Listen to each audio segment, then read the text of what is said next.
You have to control yourself!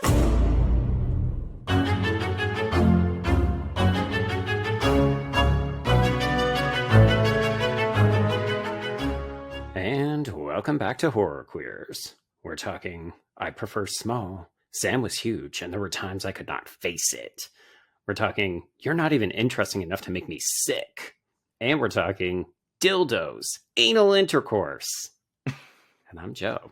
And I'm Trace, and we're talking Horny Little Devils and George Miller's The Witches of Eastwick for our special episode for Chattanooga Film Festival. Indeed, yes. How exciting. We're celebrating Pride with witches. With divas, hello, albeit divas in a movie where they are not the stars.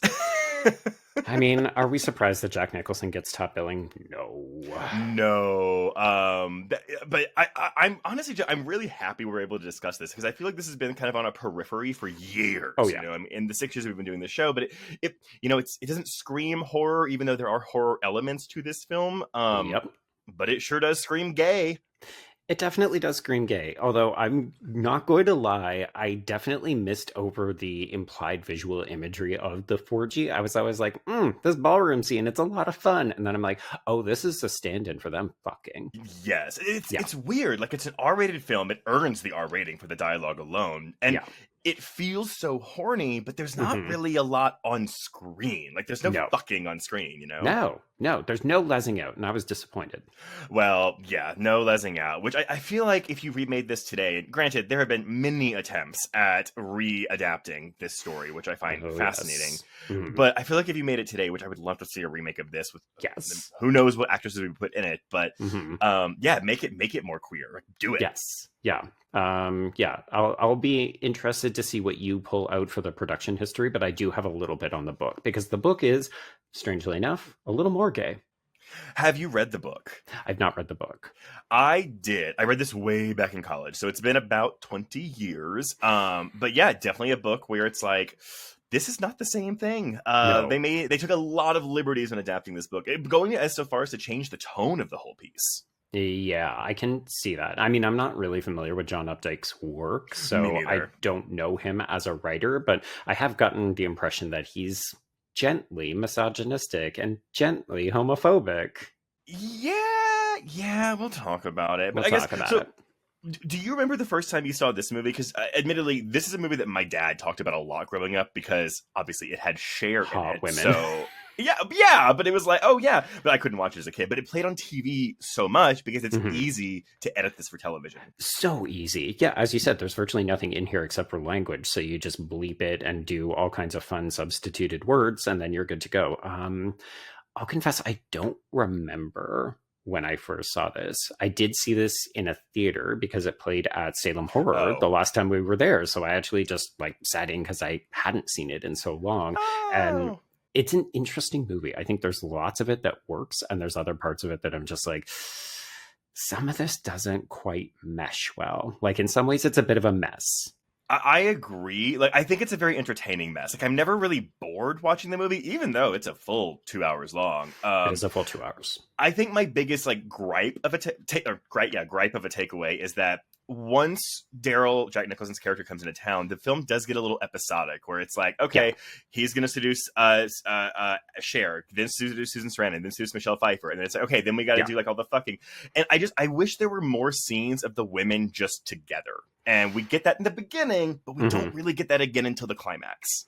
It's true. And sometimes it feels like a deliberate decision to show that when a man comes into women's lives, it immediately isolates them. It removes them from their community and their friendships and that kind of stuff. That's maybe me being a little bit generous. I think the easier read is that the top billed star comes into the movie and then we want to give him a bunch of things to do at the women's expense. Yes. So I don't know, but why don't we just dive into this? Because tell me all about it. Well, so there's not I don't even think there's a Blu-ray of this movie out, which I'm a little surprised. Like, this is a Warner Brothers title. Actually, you know what? Maybe Arrow's No. Okay. So as we've said, The Witches of Eastwick is loosely based on John Updike's 1984 novel of the same name. Now, let's talk about that book for a minute. So, John Updike is one of only 4 writers to win the Pulitzer Prize for fiction more than once. Okay. Once for his 1981 novel, Rabbit is Rich, the 3rd entry in his Rabbit tetralogy, and another for his 1990 novel, Rabbit at Rest, the 4th and final entry in that tetralogy. Okay. I am not familiar. Neither am I, but when this book was made, he was 1 Pulitzer Prize deep. So Updike is considered one of the greatest American fiction writers of his generation, but as you kind of already hinted at, he had his detractors. You see, his readers occasionally objected to his portrayals of women, criticizing them as merely wives, sex objects, and purely domestic creatures. Yes. In response, he said he'd been constantly trying to improve his depiction of women. So, enter The Witches of Eastwick, which was a very determined attempt to write about women who did have careers of a sort, and acted as one attempt to, in his words, make things right with his feminist detractors. Folks, if you're not watching the video of this, Trace is using so many air quotes. So many air quotes. I'm like, but okay, what is fascinating, though, is that the book can appear to be quite misogynistic, but Updike's maintained that the book was about female power, a power that patriarchal societies have denied, albeit through the use of satire. And there we go. What do we say about satire a lot? It's unless someone says this is satire, it's hard to tell sometimes. And I think also for some people, they read it as you're just saying it's satire to cover up the fact that you were being misogynistic. Yeah, exactly. Yeah. So, again, readers who either didn't pick up on the satire or didn't buy into the argument that it was satire claimed that it reinforced the patriarchal conceptions of women as witches and of women requiring a man for personal growth. In other words, it's yet another example of an important male writer who seems unable to view women as much more than trite cliches. Yeah. I'm curious, Joe, though, and we don't have to elaborate, but like, do you get that from the movie? I don't. I've seen a couple of people take issue with the film that it does suggest, these women need this man in order to unlock their witchy powers. And I can definitely see that. But I think by the end of the film, it's very clear that they actually always had powers, and it's that they need to come together to activate them, as opposed to like this man helps them to understand how to unlock it. But once they know how to use it, they don't need him anymore. Well, and that's the interesting thing. So a major change from the book is kind of the witchcraft. Like in the book, these women are all already witches. They're already part of a coven. They know how to use their powers. Whereas in this movie, it seems like it seems like they are just discovering it. And it's like the climax is when they learn to finally use their powers, which is an interesting adaptation choice, I think. But I agree. Anyway. Okay, so getting to the film. Warner Brothers hired Pulitzer Prize and Tony Award-winning playwright Michael Christopher to write the script. And again, yes, some major changes. They're already witches in the book. They made the women also much more sympathetic and much more glamorous. So, like, for example, Michelle Pfeiffer's character Suki is a fat character in the novel. Oh, no, we're doing this. They are more dowdy, like housewifey, again, everyone air quotes characters in the book, like that kind of a stereotype of what it is. They are not Cher, Susan Sarandon, and Michelle Pfeiffer. Oh my god, fucking goddesses. The tone of the novel, as I said, was changed from the novel's bleak perversity to something more akin to a romantic comedy, and then Daryl was made into less of a casual agent of chaos and more of an active enabler for the women. Okay. Now, the studio brought in Aussie director George Miller, he of Mad Max fame, to direct. Now, Miller had quite literally spent the last decade filming the Mad Max trilogy in Australia, making The Witches of Eastwick his first full Hollywood film. I say full because he directed the Nightmare at 20,000 Feet segment of Twilight Zone the movie. Okay. Now, this is where all the drama comes in, Joe. I didn't really expect to have a lot of drama on this film, because it seems like it was put together mostly well. This production turned out to be a bit of a nightmare for Miller, who he quickly... that's part of his modus operandi. Well, he quickly... It's the exact opposite, though, because he found himself at kind of as the studio's punching bag during its production. So because this is his first Hollywood production, he wanted to make things as easy as possible for everyone. So, during pre-production, the studio had a meeting to figure out how they could cut the budget down a bit. And Miller suggested, there are some things that are in my package that I don't really need. It's like, we can cut down on some of those things. Like, I don't need a giant trailer. We can downsize my trailer. It's totally fine. Okay. Well, The studio heads took this as him being a pushover and believed that he would therefore bend to their more outlandish demands. They also realized they could half-ass his request if they wanted to. So, like, they would give him a dozen extras when he asked for 50, or they would give him one extra when he asked for 2. And Miller quickly realized that he had to get mean to get what he wanted, which is not what he wanted to do. Right. But Jack Nicholson told him, hey, like, the studio heads mistake kindness for weakness, so you've got to make them think you're a little crazy. You got to play hardball. Yes, direct quote from Nicholson, by the way. But yeah, because we don't like that word. Yeah, Miller followed through on that, not showing up for work one day when he felt the studio was taking advantage of him, to the point where he was nearly fired by Warner Brothers until Jack Nicholson threatened to quit. And so thankfully, like, Nicholson always had Miller's back. And I think if that wouldn't have been the case, he wouldn't have directed this film. Right. Okay. Speaking of Nicholson, though, he actually wasn't even the original choice for Daryl. That was actually Bill Murray.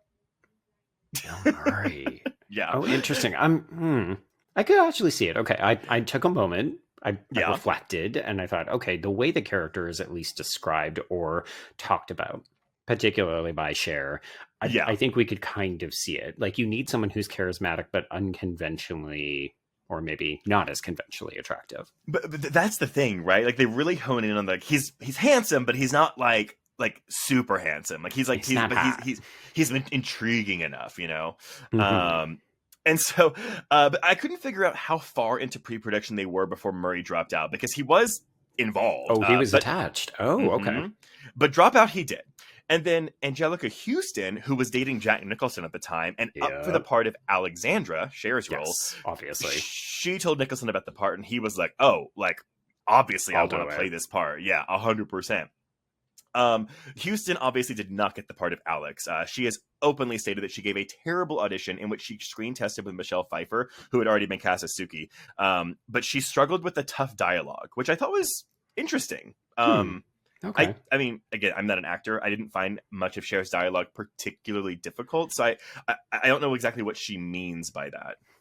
I guess maybe that one interaction in the bedroom with Jack Nicholson, like the kind of classic Cher monologue about how much of a shitty man he is. I'm sure one of us probably has it completely written down in our notes. Definitely won't be trying to do it or anything. No. No, I'm going to try, is what I'm saying. You were being sarcastic. I'm trying.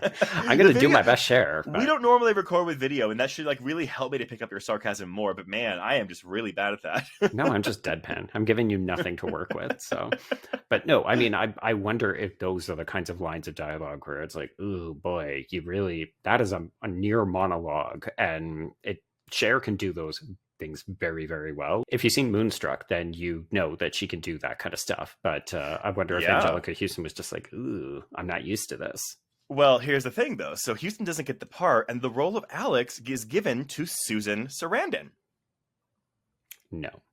I cannot see her in that role. Sorry. So, as we've said, it's actually Cher who plays Alex in the film, with Sarandon playing Jane. So let's talk about that for a bit, because, hoo boy, at this time, Cher was in her film era. Like, she took a pretty lengthy break from recording albums between 1982 and 1987, following a slew of flop albums between 75 and 82. Interesting. In those years, she had released 5 albums, 4 of which failed to chart, with her only success being the 1979 disco album Take Me Home. But she wanted to make the transition into film. And so in 1982, she starred in Robert Altman's Come Back to the Five and Dime, Jimmy Dean, with Nightmare on Elm Street 2's Mark Patton. Yes. In 1983, she starred in Mike Nichols' Silkwood opposite Meryl Streep, for which she was nominated for an Academy Award for Best Supporting Actress. Yep. And in 1985, she starred in Peter Bogdanovich's Mask. So she had, that's of course, she's known for being a singer for the past 20, 30 years of her life. So she still has to prove herself. And you'd think that she would have by 1987 when this came out.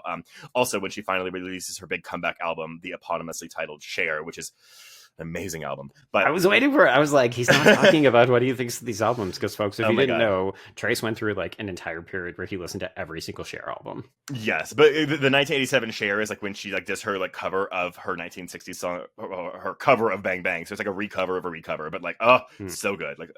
And this one obviously charted. But I think also that film career she had really helped boost those numbers. Oh, sure. Yeah, it probably put her into a different light. So maybe people who hadn't been trying her music were more familiar with her. Yes. Okay. So here's this story coming from a Hollywood Reporter piece from 2018, shortly following the press tour for Mamma Mia, Here We Go Again. Okay. Okay. Oh, I'm telling you, Joe. So Cher turned 40 in 1986 and was feeling pretty insecure about her age, but she had a great birthday party and her mood turned around until the next morning when she gets a phone call from George Miller. And I'm just going to read you the transcript of Cher's account of this conversation. And to my knowledge, George Miller has not responded to this story. But okay. she picks up the phone and George Miller says, "Hi, Cher, it's George Miller. I just wanted to call and tell you that I don't want you in my movie. And Jack Nicholson and I think you're too old and you're not sexy. I hate the way you walk. I hate the way you talk. I don't like the color of your hair and I don't like your eyes." Oh my God. What? Yeah. So Cher is like, I mean, she's like, I'm kind of in tears right now. But then it was interesting. She says, I know that in Hollywood, if someone is going to call you to insult you, they insult you and they hang up. But George Miller wasn't hanging up on me. He was just waiting for a reply. So was it a test? I don't. Here's the thing, Joe. I don't know. But her reply to him after she stopped crying was, "Okay, look, motherfucker. You didn't find me under a rock. I was nominated for an Academy Award for Silkwood, and I got the Cannes Film Festival Award for Best Actress for Mask. So goodbye." And she hung up on him. Yes. All right.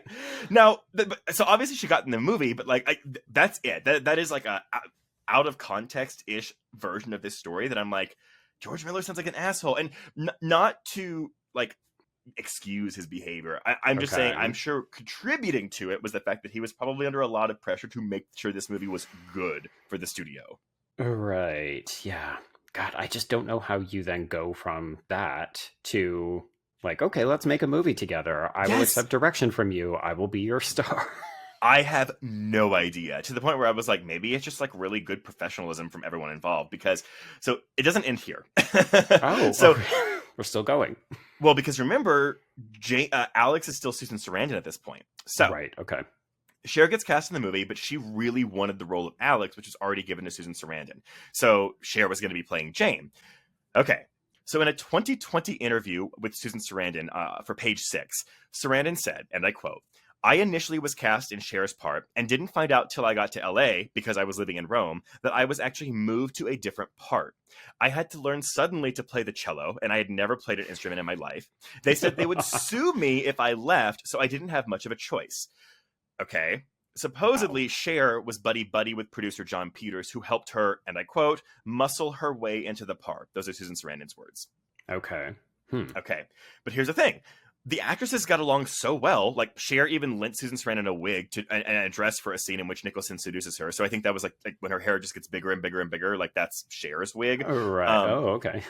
They also had lunch with Nicholson in his trailer daily. Sarandon said that she, Cher, and Pfeiffer bonded to survive the shoot, where Peters, the producer, threw chairs on the set in a temper, and director George Miller quit twice. And so Susan Sarandon said, "There were a lot of reasons why we could not have gotten along, but everybody took the higher road and just tried to make it as good as possible." Wow. You would never know. Right? I'm like, okay, Cher is telling the story about Miller in 2018, the first time that I think that's ever come out. Sarandon's telling this story about Cher in 2020. These are all recent developments, and it's right. I mean, again, as you said, the movie's kind of a mess narratively, but production-wise, it seems like it went off without a hitch. That's wild. It's so bizarre to think that we could get these kinds of stories about more contemporary films. We might just need to wait, 10 or 15 years to be like, oh yeah, let me tell you about some shit that went down. I know. Now I want this tell-all book about the making of Witches of Eastwick, and I really want to hear. I really want to hear George Miller's perspective, actually, especially in response to that Cher bit, because that rough. is he said some horrible things to her, and for her, it's I'm going to prove myself to you, I'm sure, but and she does. I mean, she wins her Oscar, I think, shortly after this for Moonstruck. Right. Yeah. I don't know a ton about George Miller as an individual, but I've read stories. There's an entire tell-all book about the making of Mad Max Fury Road. So yeah. I don't know. I mean, I'm not hesitant to call him a genius, because I think many of his films are incredible, but maybe he's just not easy to work with. Yeah, I mean, but do we think he's Stanley Kubrick levels of maybe that? Maybe actually, who knows? So, okay, The Witches of Eastwick was filmed in Cohasset, Massachusetts, and other nearby towns in July and August of '86 on a budget of $22 million. Okay. It was released on June 12th of '87 and opened in the number 2 spot with $9.5 million, behind that weekend's other new release, Predator, which opened with $12 million. Oh, the battle of the sexes at the cinema. Really, like Nicholson versus Schwarzenegger. But here's the thing, though. The Witches of Eastwick moved up to the number 1 spot in its second weekend of release, grossing $8.2 million for a drop of only 12%. Hey-oh, okay. Yeah. Which, again, I love that, though. Like, these 2 weekends, because I think Predator slipped to number 2, but, like, these 2 weekends in '87, like, these 2 for adults R-rated movies, like, are the number 1 and 2 movies of the weekend. Like, what? You know what? We used to be a society, Trace. We used to have movies made for adults. Okay, so it went on to gross $63.7 million domestically and $39.4 million internationally for a worldwide gross of $103 million. Again, against that production budget of $22 million. So this film was a bona fide hit. Yeah, and if it had been made about a decade later, we instantly would have gotten a sequel that came out about 16 months afterwards. Well, we'll talk about the ending of this film and how it leaves things open for a sequel, I guess. Yeah. But I mean, well, Updike did write a decades later sequel. It was the last book he ever wrote, called The Widows of Eastwick, which I have not read. But I mean, again, it's a sequel to the book, not the movie. Exactly. Yeah. Critical reaction was mixed. We are looking at a 67% on Rotten Tomatoes, and Letterboxd users have given it a 3.3 out of 5 or a 6.6 out of 10.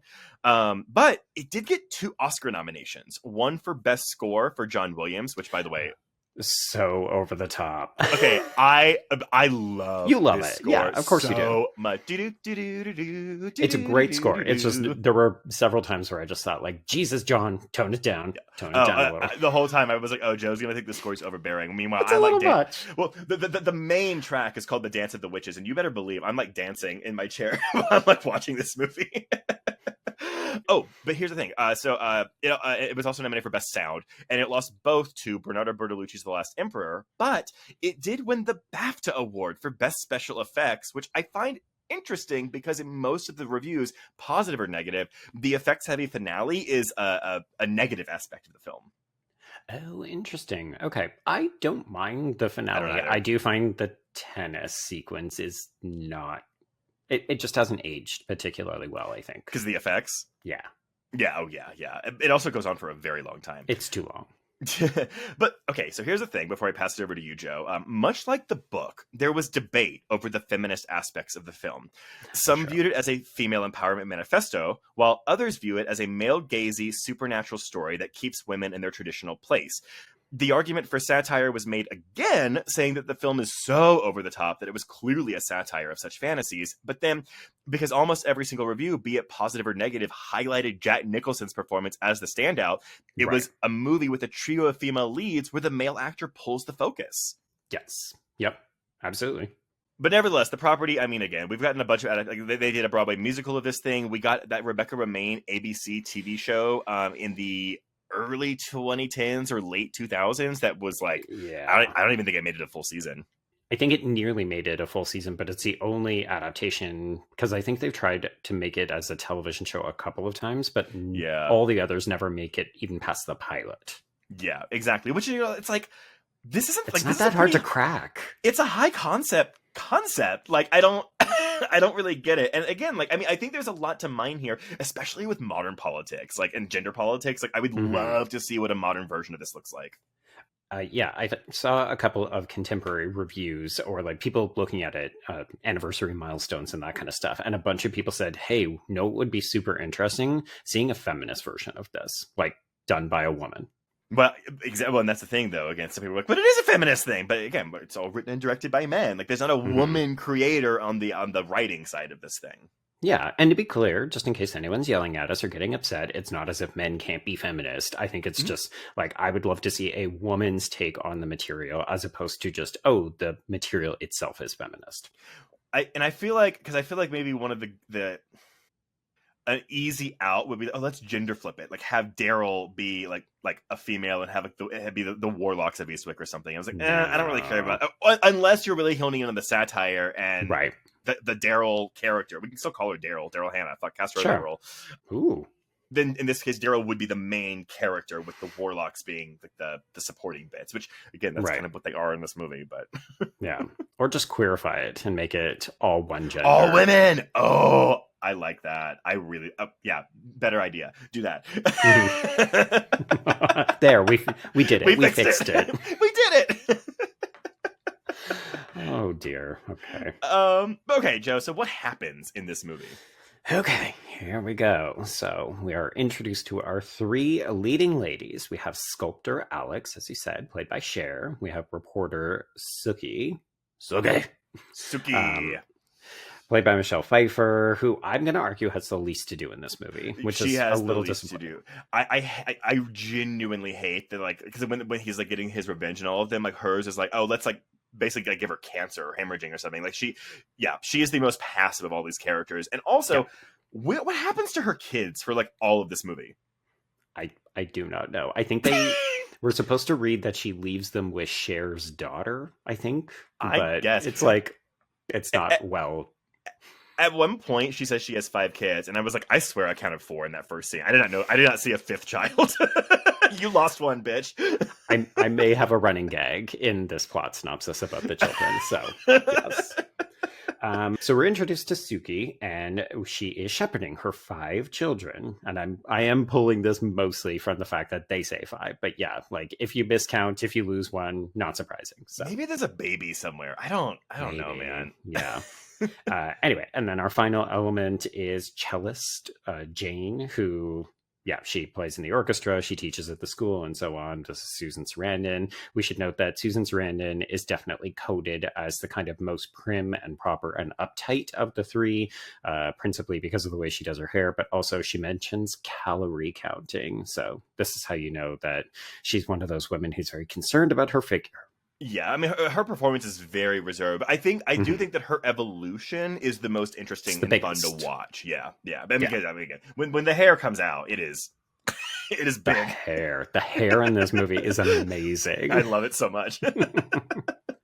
Okay, so we get to know all of these 3 just like very quick sort of short bursts. This is their lives. Our introduction to Jane does also include sexual harassment from Walter Neff, who was played by Keith Yoakum, and he then rambles on and on at this school assembly, and he's very boring, and everybody gets very, very tired. And I will say, I think the editing of this movie could use a slightly defter touch. As you said, It's a full 2 hours. Some of these sequences, they just go on longer than is needed to get the point across. And I would say this is one of them. It's like, okay, we see children slumping in their chairs and everybody looks very tired. And like, even you listening to me right now are probably like, I'm like, well, because I think it's interesting too, because this is essentially when they conjure Daryl is like in this scene. Yeah. And again, this is before we've ever like seen these women in their element with each other. Like we've met them all individually, but I guess maybe that's the point, you know, they are conjuring him separately, and we'll learn later that they were all thinking the same thing.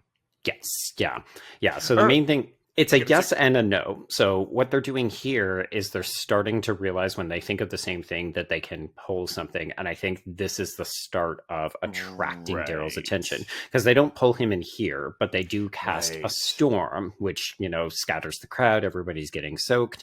And then we immediately transition to the Thursday night weekly drinks that they have at Alex's house. Or Jane's house. I don't know. It looks like Alex's house. I think it's Alex because it looks like a fucking barge on the river. Yes. Which I love that. Also, she has like the Whitewater Rapids right outside her house. I was like, girl, don't fall into that. I think what they could have done, not to make this movie longer, but I think I would have taken more like interstitial breaks between like big moments in the film with these Thursday night martini nights. Oh, right. Yeah. Let them come together a little bit more frequently, and maybe even update. I mean, I think part of the problem is that we're supposed to read that there's animosity between them that grows as Which soon as I don't Daryl love. gets introduced. Well, yeah, we'll unpack it as we go. Yeah. But yeah, okay, so we've gathered for Thursday night drinks. We've got martinis. We are celebrating because Jane's divorce has recently gone through, so she is single. And there's 2 sort of big takeaways that we learn from this. So we learn about all of their individual backstories. So Alex is a widower, Jane is divorced, and then Suki is basically her husband left her because she is too fertile. Yeah, like she just gets, that's honestly her trait. She just gets pregnant all the time. Yeah, she gets pregnant at the drop of a hat. So the other thing that kind of unites them is that none of them seem to be able to find a man. They've been repeatedly sexually harassed by Walter, despite the fact that he has a wife, which we apparently see, but I could not pick out of a lineup if I needed to. Yeah. It's fine. But the big thing to take away from this is that they don't want to orient their lives around men, but it seems to be all they talk about, which to me, I was like, this feels like a very contemporary perspective on like single women. Like I could imagine Sex and the City having a conversation kind of like this. Well, and the movie even lampshades it, you know. Cher even says, I don't think that men are the answer to everything. And Jane's like, well, no. Well, then why do we end up talking about them all the time? So that's where, like, again, that feels satirical to me. And I'm like, oh, that's a clever little joke. I like that. Yeah. And especially when you then watch the rest of the film, you're like, oh, it really is just all about the relationship to this one man. I get it. I think that's the thing is, like, I do want to see a sequel to this movie, like, but without the coda this movie gives us. Like, I wish that was hacked off, but we'll talk about it. We have big thoughts about the ending. Yeah. Yeah.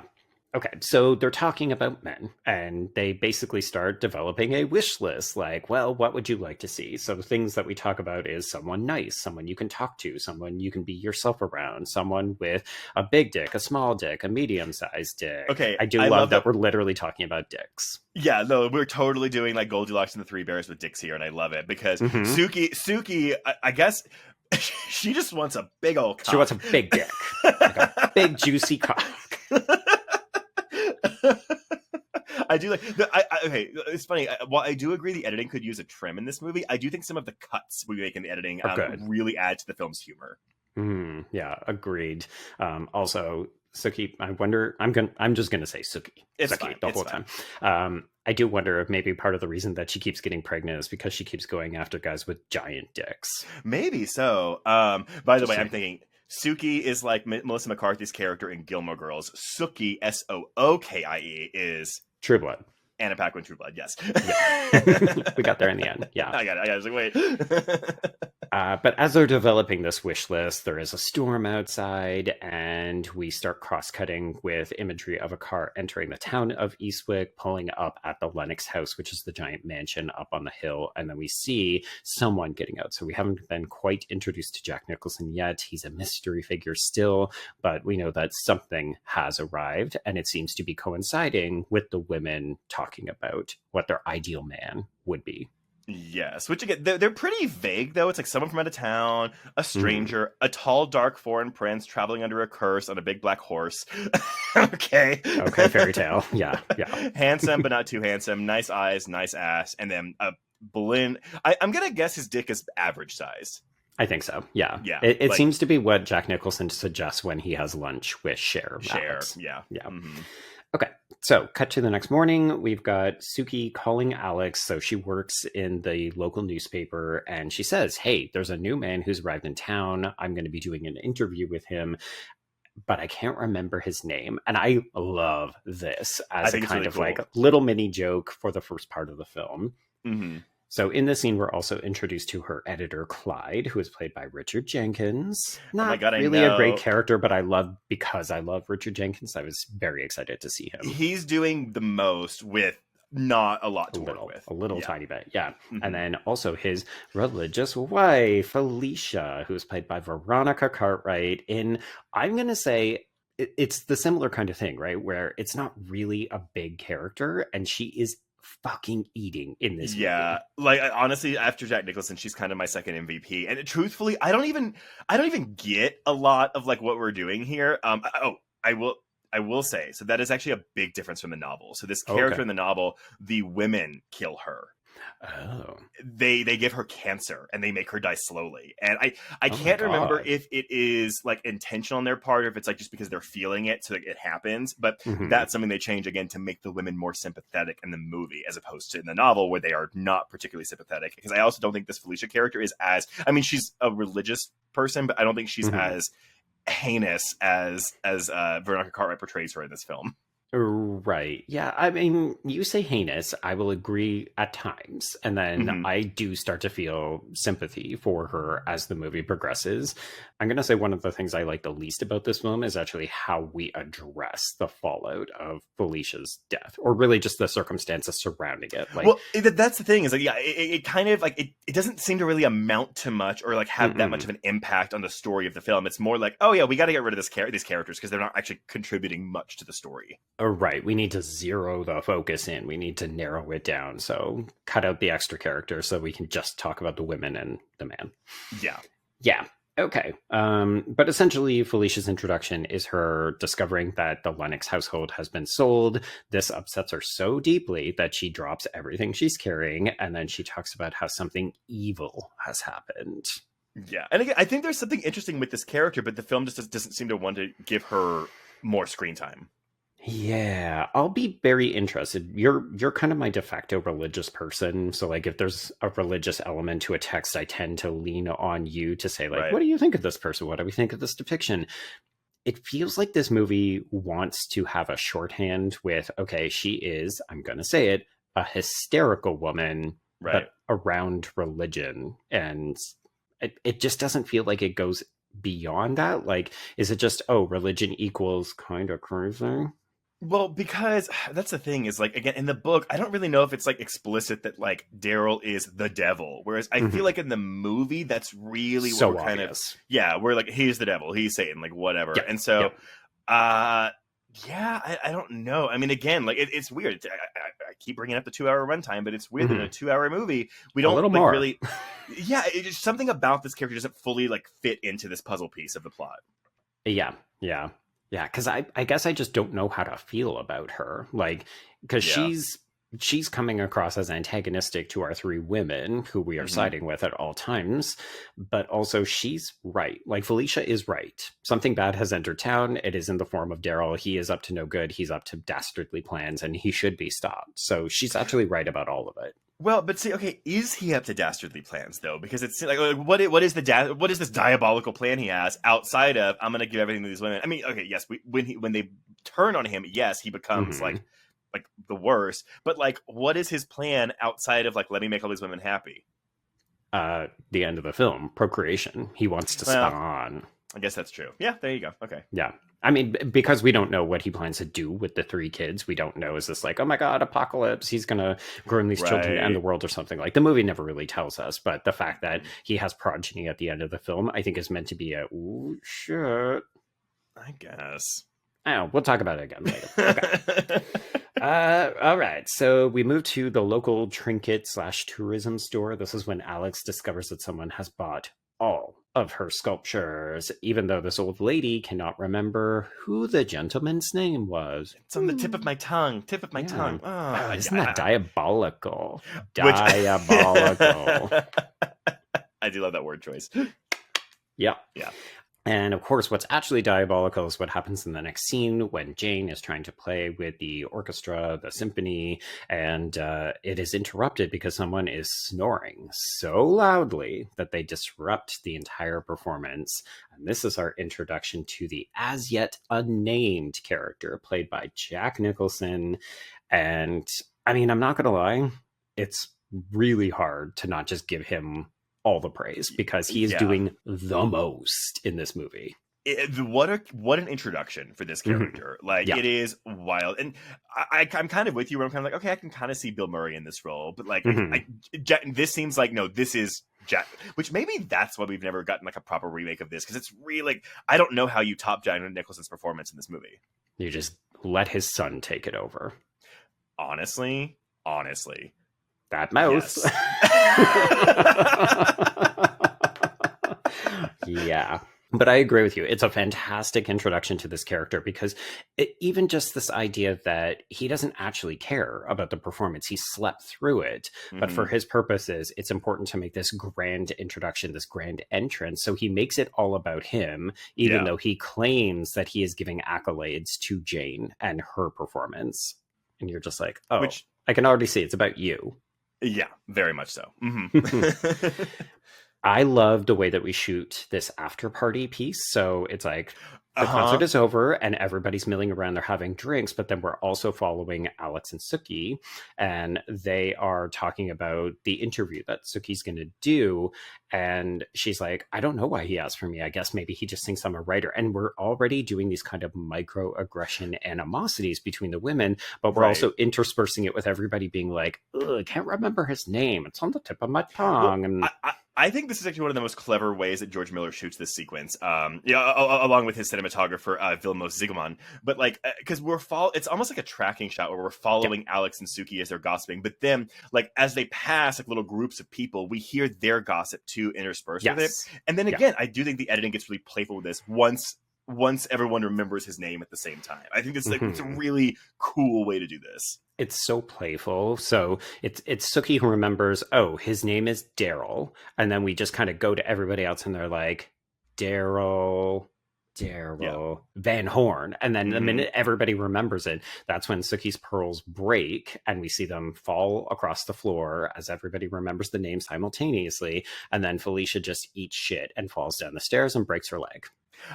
Were you a little surprised we don't get a close-up of this bone coming out of her leg? Because from a distance, you can see the bone popping out. And I was like, oh, I'm surprised that we don't do an insert shot of what this looks like. But yeah, we're reserved. It's very prim and proper, even though, yes, you can very clearly tell, oh, that leg's on backwards all of a sudden. Yes. Okay, so let's start the seductions, shall we? So we have Alex tracing the letter D in sugar in her house, and then she bikes down the road. It's like almost the start of a romantic comedy, right? Or a romantic drama. She's biking in the countryside. She meets a man on the road. This New England, like this beautiful scenic New England countryside. And then we have our like this recurring mention of snowy egrets in this movie, which I'm just like, okay. yeah. Felicia was very concerned that when Daryl bought the Lennox house that he was going to displace the mating ritual or habits of the snowy egrets. And then he says, do you want to come and see them? Have you ever seen one? And Alex is like, no. What are you talking about? But I would know a snowy egret if I was pissing on one.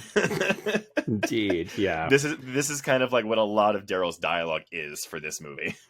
Yeah, it's very weird, almost non sequiturs, but also he seems to be able to say the right thing at the right time that the women want to hear. So he knows exactly what to say to get them on his side, even though oftentimes he's saying the dumbest, stupidest, most offensive shit. Honestly, he almost feels like a child in an adult's body. Like when he refers to Alex's dolls as the little booby dolls. Yes. You're just like, what are you, 5? Like, you're a grown-ass man who wants to sleep with this woman. Yeah.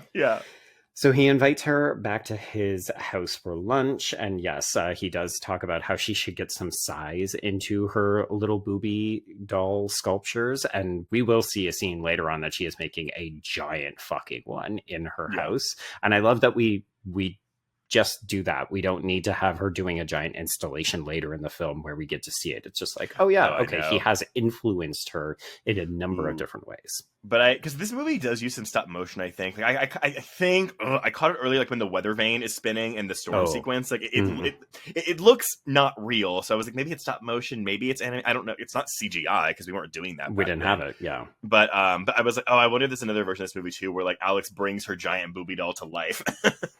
Oh, could see it. It's like interesting.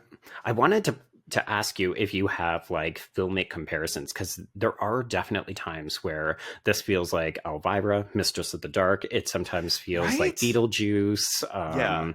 Like it just has that essence of a bunch of different movies that were in and around this time period. It is, but also I would argue, because I mean, I screened this for a Weird Wednesday screening at my Draft House screenings, but because I think also it is. I mean, it's not too weird, but there is a weird element to this. But the movies you just listed, I think those are weirder and a bit more successful in the playgrounds they're playing in. I think so. Yeah, like those are cult hits for a reason, because they're not going to appeal to a mass audience, whereas this does often feel like it's playing it just a little bit safer. It's not quite as weird. It's not quite as sexy or offensive as... Like, imagine a John Waters version of this movie. Oh my God. Like, I would love to see that. But again, like, I'm thinking of, like, a lot of people at the time are going, oh my God, we're going to see the new movie with Cher and Jack Nicholson. And it's like, okay, but, like, because I remember my mom thought this movie was really weird growing up. She was like, it's just kind of, like, out there. And I was like, okay, I think for a certain, like, mainstream audience, this is a little weird. Yes. Yeah. Yeah, I think so. Okay. Yeah. Okay, so we have lunch, and this is our introduction to, I'm going to say, manservant or butler Fidel, who is played by Carol Struken. Hmm. And, again, as you said, Daryl is definitely playing it like he's a fucking preteen, horny. So we're talking about Fidel's huge schlong just over lunch, over Yeah. fish at lunch. Well, okay, wait. We're serving fish, but the one thing I noticed, because I love this, they're eating lunch on a tent on like this The gigantic lawn. terrace. Yeah, it honestly looks like the same house that they used in Wolf. Yeah. On the table, there's this platter with, I think, a duck or a chicken or a goose, Mhm. and it's just surrounded by eggs. And I was like, is that decorative, or are they eating that? Like, what Yeah. are we doing here? I didn't go looking for it because frankly, I was like, okay, gay, queer, feminist reads of this movie. That's Yeah. what I had time to kind of look up. I would love to know if there is an essay about the weird fucking food issues in this movie because we Oh go my for God. bagels and ice cream post sex later on. I was just like, Yeah. this movie's making a lot of choices around food. Bagels and gravlox. I was like, that is, I mean, oh, sorry, that makes sense. But like, add in the ice cream, and it's like, what? Mhm. What? Yeah. Is this where like one woman wants something and one woman wants this? Like, Well, are we mixing? No, you know what it is? It's pregnancy cravings. It is pregnancy cravings. That's exactly what it is. Oh my Mhm. God. You know what? You fixed it. You I figured fixed it it. out. I got it. Okay, yes. But basically, the whole point of this lunch is to prove that Daryl can understand what kind of man Alex is looking for, right? Because her Yeah. big thing is someone to talk to. And even though he's saying a bunch of outlandish and very childish things, he is being candid with her because she has brains. This is what he tells her. So he's complimenting her intellect, her conversation skills. He knows that he can just be himself because she's going to get it. But if you want me to call you and treat you like a dumb twit, I will. Oh boy. If somebody said that to me and I had only just met them, I'm sorry, I'm biking home. Like, fuck you. Like it's really hard. Like half of my notes for this movie, admittedly, are like Nicholson's quotes because it's Oh, just yeah. like, oh my, like when he's like, oh, interesting word, ballroom. I'm like, Oh my of God. course. Just like, what are you, 12? Yes, Yeah. he's a perpetual 12-year-old in Jack Nicholson's body. Truly, yes, yeah. One of, I think, the most telling lines, like, we don't ever talk about Chekhov's dialogue, but this is definitely very much the film's thesis, or at least the character's approach to dealing with women. So Daryl says that women bloom and blossom under 3 Ds: death, desertion, and divorce. And that's the woman for him, which means that's why he ends up with all 3 of them. Yeah, because death, together desertion, the 3 divorce. of them are his one woman that he wants to date. I know this is pre-charm, but I could not stop thinking like the power of 3, the power of 3, the power of 3. Like that's what makes it Yeah. so strong. I don't think they're as strong if one of them is missing. Yeah, and another interesting piece that I found, and I'll bring it back near the end when I'm talking a little bit about some of the kind of weirdly homophobic critiques about the book in particular, but Right. there is actually a 4th witch in the book, a younger woman named Jenny, and we excise her, I think partially just because the narrative of the film is already a little bit overstuffed. We don't need an extra witch character, but I did think it was interesting that, yeah, like we sort of adhere to this idea of, oh, witches in 3s, right? Because it's Yeah. Macbeth, it's Charmed, it's Right. Yeah, it's a common thread. yeah. Okay, so as you mentioned, we get a tour of the house. We go through the ballroom. We're fixing it up. It's all very pretty. We don't actually see that much of the house. We kind of see this area, the kitchen, and then we see his bedroom, which of course Yeah. is where the tour ends. Trace, do you want to do this line that Daryl gives her? I always like a little pussy after lunch. My God, I'd forgotten about this. And I mean, I'm trying to imagine anyone other than Jack Nicholson being able to get away with a line reading like this. I love that line, but I think the kicker here is I wouldn't want to insult your intelligence with anything as trivial as seduction, but I would love to fuck you. Fuck Like, you. honestly, that kind of swept me Wow. off my feet, not gonna lie. It is a line that works. It doesn't work on her immediately because No, she's just no, like, no, I'm no. going to go. Fuck you. I mean, here's the thing. I said I was going to give it a try, so here we go. Oh my God, yes! I am positive that you are the most unattractive man I have ever met in my entire life. In the short time we've been together, you have demonstrated every loathsome characteristic of the male personality and even discovered a few new ones. You are physically repulsive, intellectually R-word. You're Oh morally yeah. reprehensible, vulgar, insensitive, selfish, stupid. You have no taste, a lousy sense of humor, and you smell. You're not even interesting enough to make me sick. Except Cher, so it's about 10 times better.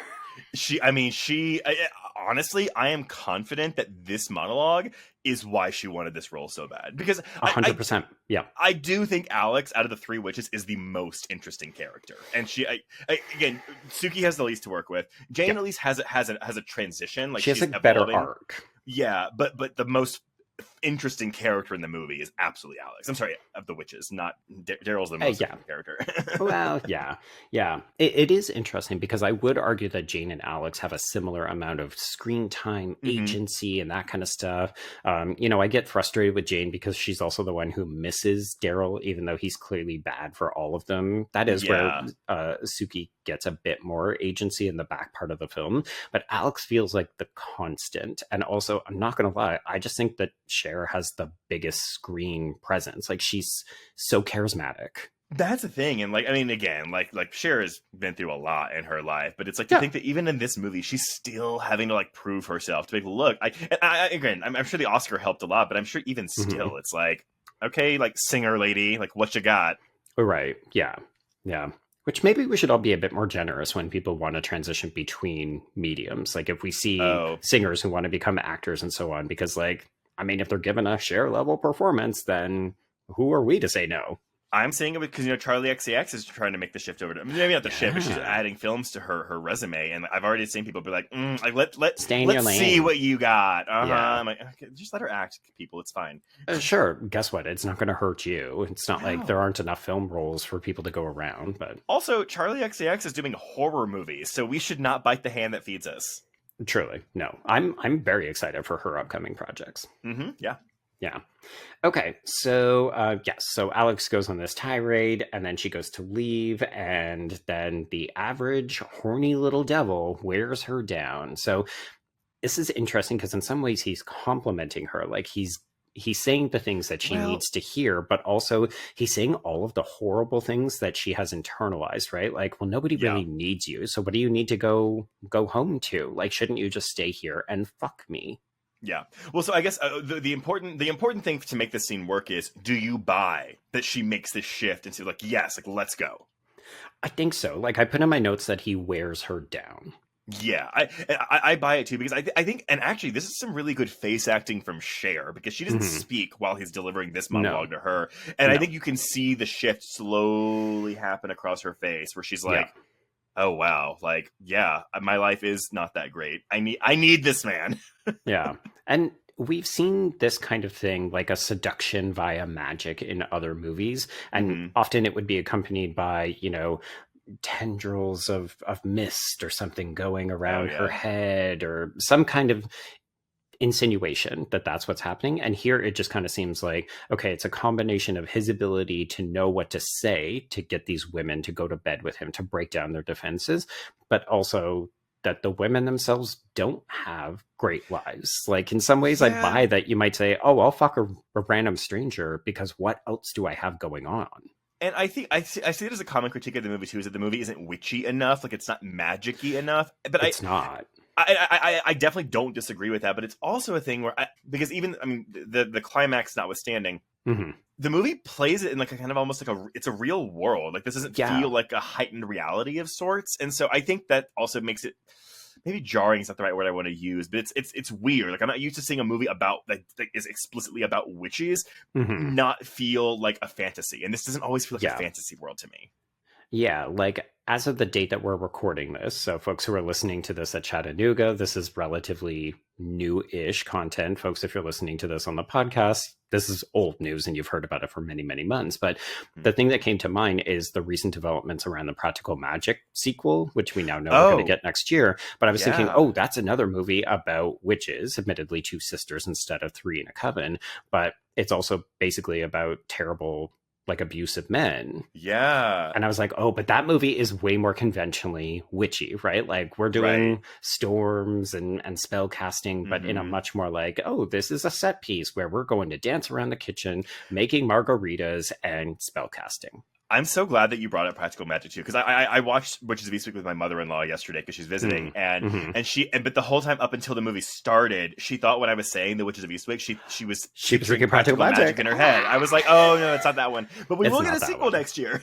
Yes, yeah. So it'll make for some interesting comparisons when we see the sequel. But okay, so yes, Alex has been seduced, and now we can move on. But first, before we get to our next seduction, we have to touch base with Clyde and Felicia in the hospital, and she is having a change in personality. So she is cussing him out, and we get this confusing moment for Clyde where he talks to the doctor, and the doctor says that Felicia's brain is affected by bone marrow fat that has gotten into her bloodstream and traveled into her brain, which is going to make her paranoid, and she is going to say some awful shit.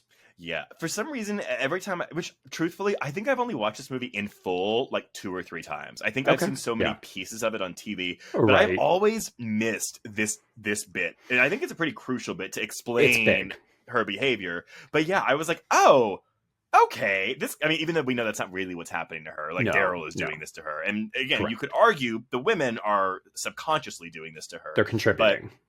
But yeah, I actually really appreciated this was in here, even if I'm kind of like, okay.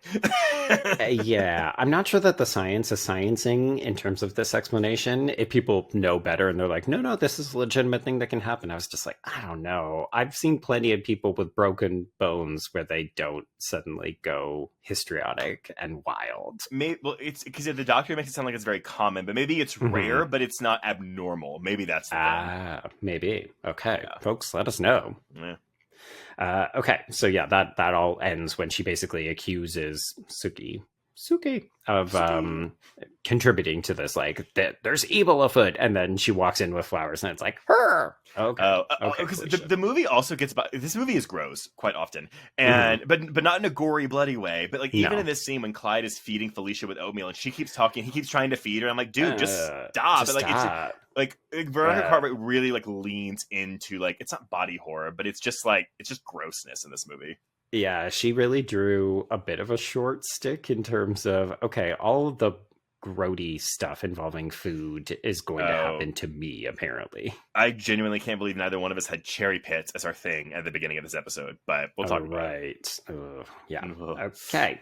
So Jane is the next to be seduced. So she is unhappy with her performance, and so she's practicing on her cello, but she practices so hard that she ends up cutting herself. Like there's a desperation here, but also she's very practiced, like you can tell that she's the kind of OCD one of the three where I need to be perfect because I don't have any distractions like a husband or a child. But and this bit of her with the cello though, because I mean basically what we'll learn is like she is too uptight. She's not feeling the passion in her music. Yeah, exactly. I think this is kind of tropey for like a musician character in a film. Maybe it wasn't at this point. I'm sure I feel like it was by this point even, but But I think Nicholson's presence in the scene, he quite literally spreads her legs to get her to loosen up. And I just find that very deeply humorous. It's honestly like I have literally the word euphemism in here because so he arrives when she's practicing and she serves him, I think it's tea. It could be coffee.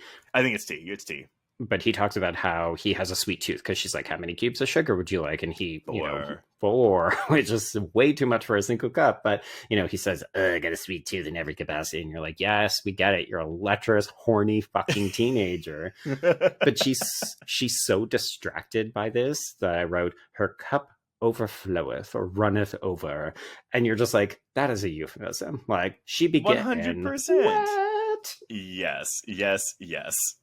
I also really like the way that this scene is shot. So his face is partially in shadow as he talks about, like, this is a bit of exposition for him that he was drawn to Eastwick and that he doesn't believe any of this hocus pocus about witches being burned in the Lennox house.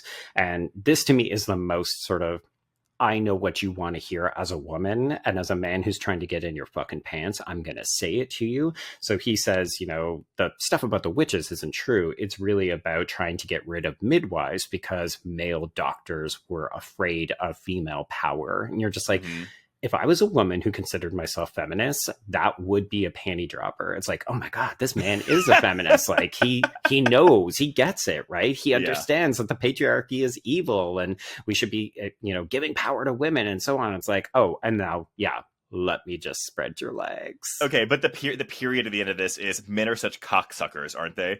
Yeah, exactly. Yeah.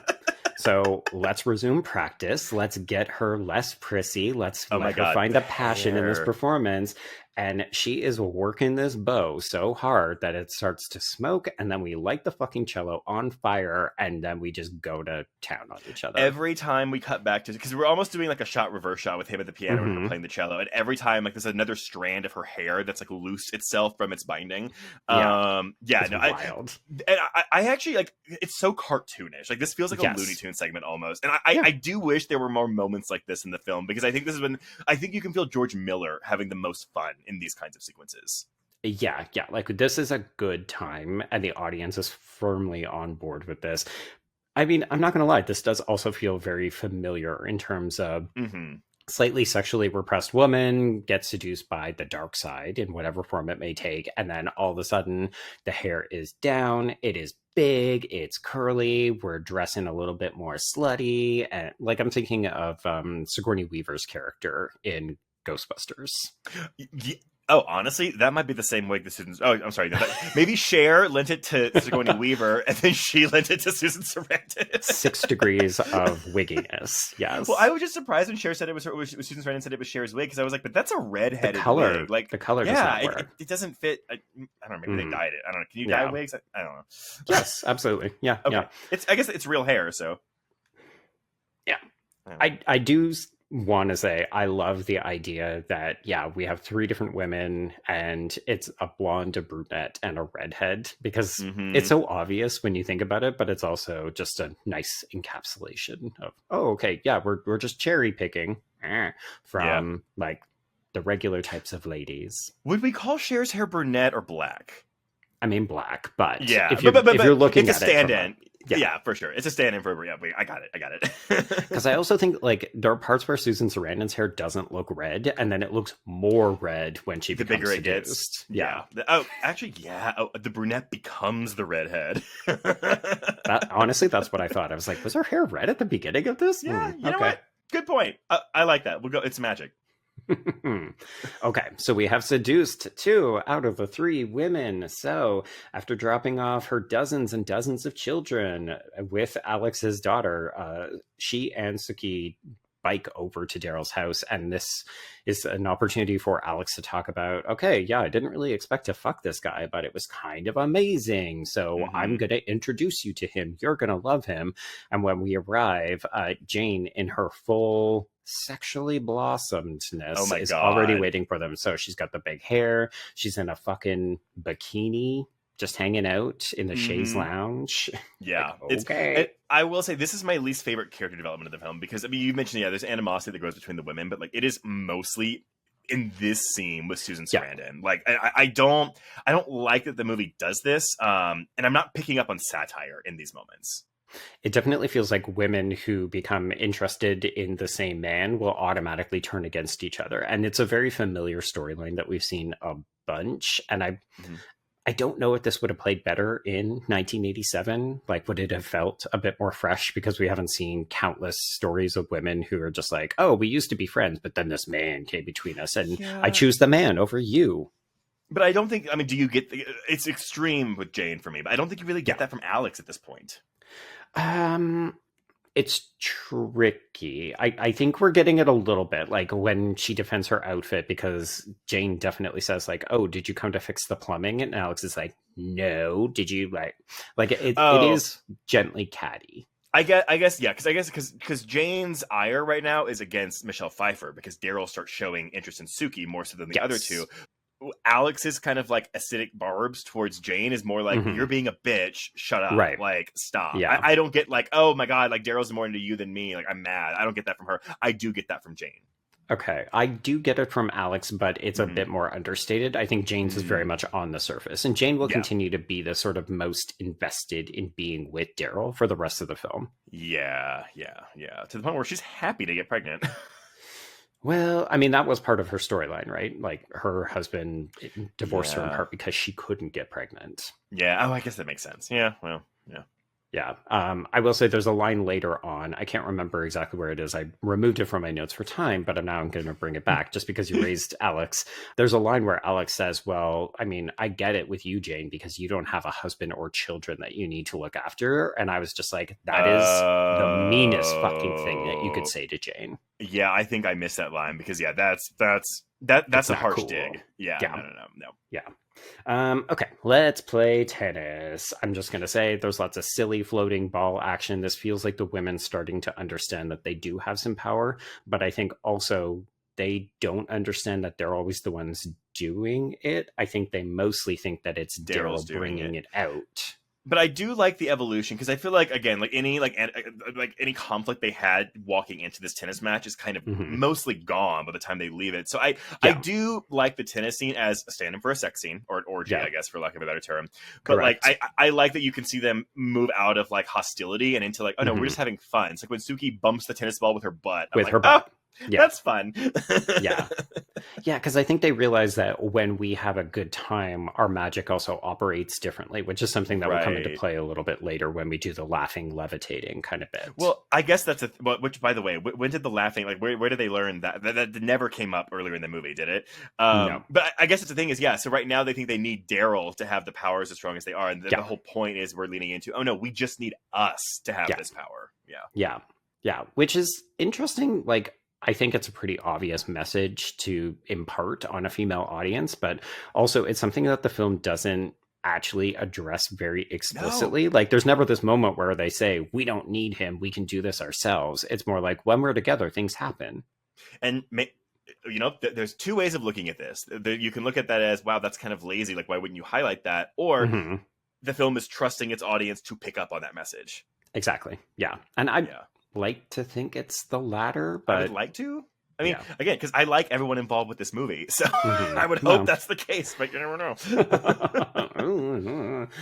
Okay. So, one of my favorite visual moments in this movie. So, yes, we finished playing tennis. Once again, it starts to rain. I think Daryl is very much visually codified with the rain. Like he drives the environment in that capacity. So he uses this as an opportunity to get them inside. And then we're in the pool and everybody has their own sort of individual floaty donut things. But there's this moment where Suki and Daryl are connecting, and you see, like, I had to rewind because I was like, where do the other two go? They were there a moment ago, and you Yeah. can see them. They actually just float out the sides of the frame, and then they're just gone. So it's almost like Oh, Daryl shooed them away magically, but it's done so inobtrusively that it just yeah. feels like, oh, okay, they just drift away, and this is the third and final seduction. Which I would argue is maybe the least fun seduction, but Oh I yeah, think no, this is probably when it sucks. I think this is Michelle Pfeiffer's best material that she gets to work with. Like I think the "Are you going to seduce me too?" Like yeah. I don't know. It feels very In some ways it's more vulnerable. knowing than the other women, right? Like I think he catches them off guard and he says the things that they want to hear, so then they succumb to him. Hmm. Whereas with Suki, it seems like she actively seeks it out. Like he's already done this to my friends, presumably this is what he's doing to me, so I'm actually accepting it. Like I'm moving into danger. It feels closer to a kind of vampire narrative, like a Yeah. Mina Dracula kind of deal. Yeah, but I do like the way it's shot. You know, we're in the pool. We have this kind of a gorgeous scenery behind them of whatever this wall looks Hmm. like. And but yeah, I think this is the most like the best material that Pfeiffer gets to work with in the film. At least Yeah. on a solo, like on her own level playing field. But Yeah, I would agree with that. Yeah. So they kiss, they sink under the surface, and mission accomplished. So now we get to see another variation of a 4G group sex number. So we get opera playing on the boombox, and we see Daryl pushing these sexually liberated women around this ballroom full of pink balloons. oh my god, the pink balloon budget for this movie. Right? Yeah. We just blew it all in the pink balloons. In my notes, I wrote, is this just Mormonism? Is this about, like having a bunch of different wives? I mean, well, and that's the thing is like, I mean, the movie I think is really progressive for presenting not even a throuple, but it's essentially a polyamorous relationship. But again, Yeah. it never says that about it. It never calls it No. that. Except the closest we get to it is the townspeople gossiping after Felicia like puts it in there. Yeah. But again, it feels like the film is afraid to really dig into that, and that is bothersome to me. Yeah, it's interesting, right? We just had this conversation about how we don't need to talk about, oh, okay, when we come together, we make the magic, right? Like the film trusts us, we think, as an audience to come to that conclusion ourselves. But it also is afraid to suggest that these women are actively fucking each other. Because I think there's an easy way that you could misread this movie and be like, oh, no, they're not fucking each other. They're all just fucking him. They're taking turns with him, I guess. Yeah. Yeah. And the thing is like, if you read the book, they are actually far more sexually active with each other. It's a bunch of Daryl voyeuristically watching them. Mm-hmm. So it's them actively saying, oh, I want to touch my friend. I'm going to be sexually active with her. Well, and again, like I really don't remember a lot of the details of the book except for like the big things. But I could see you could also read that and be like, wow, this is a man writing about a bunch of like this lesbian fantasy, and then the male character in the film is this voyeur just wanting to watch a kinky lesbian sex. You know what? I swear, folks, I did not set Trace up to cue me that way, but that literally feeds into the note that I'm going to reference. So there's a piece that Jen Chaney did on Vulture. I think it was for the 30th anniversary of the film. Mm-hmm.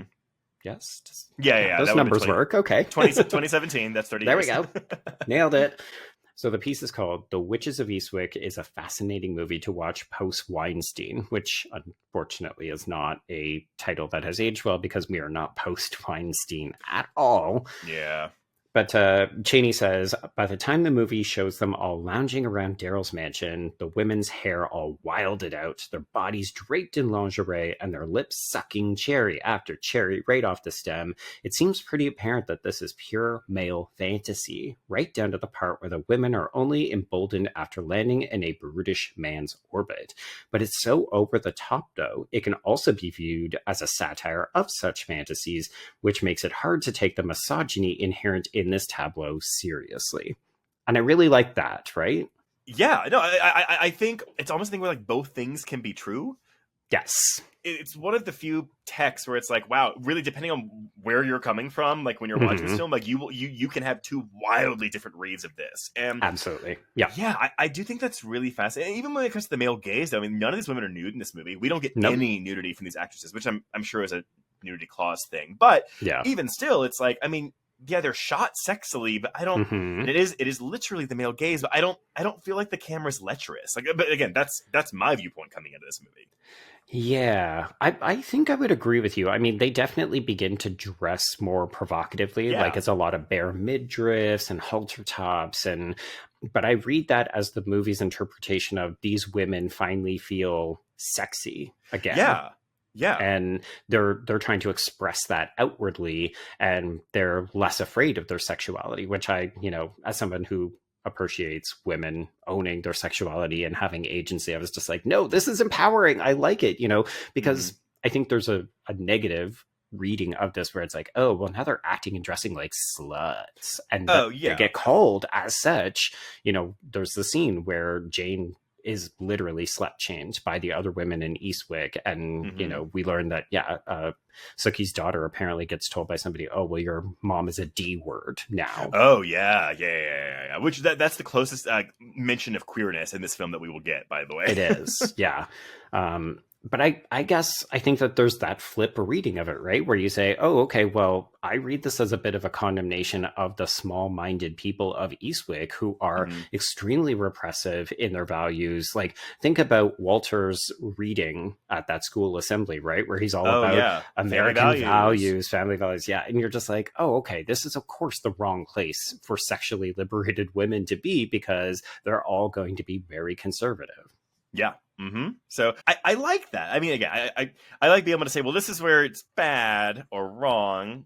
but it's also like kind of good. Yeah, it's like we're having our cake and eating it too. And I think the movie invites those kinds of discussions, even if I'm not sure that it intended for us to be having these discussions. Exactly. And I do think the fact, I mean, as we've already said, like it's a male director, a male screenwriter, based on a book by a male author. Like that adds layers to it. But what those layers are debatable. I mean, the fact that there are so many female fans of this film and they do find that it has feminist messaging, I think cannot be denied, despite the fact that, it was created almost entirely by men. Mm-hmm. For sure. Yeah. Okay, so let's get to an important scene narratively. We're in our honeymoon phase with Daryl. All the women are hanging out. I'm just like, none of you are working anymore. Are you getting paid? Are you getting fired from your jobs? Are you watching your children? Your 5 children? Your dozens or hundreds of children. Sookie, where are the kids? Yeah.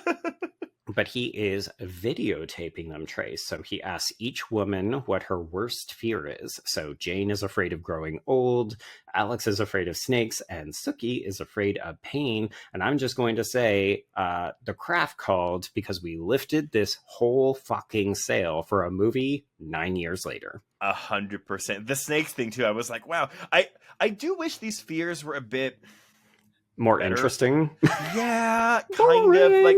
Well, it's the thing. It's like when it happens. I think when he starts using the fears against them, it's kind of again to me the snake one is the coolest because it's like, oh wow, these are real fucking snakes we have in this thing.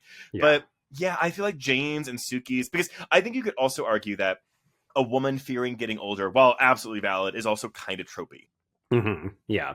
And again, not helping the sort of claims of, oh, well, these characterizations are a little bit slight, or, oh, we're really playing on, which I think works better in the book because the women are meaner and crueler and a little bit more malicious. Whereas here, they're just, they're kind of nice. And you're like, I don't know. Do I really buy that Jane's biggest fear is that she gets older? Like, it's going to happen. This is very much a movie problem, too. But you said earlier, oh, the women are finally realizing how sexy they are, that they're finally feeling sexy. And it's like, in a world where Michelle Pfeiffer and Cher and Susan Sarandon don't feel sexy. Which, again, I'm sure there have all been points in their lives where they don't. But it's like, come on, y'all. These are movie stars here.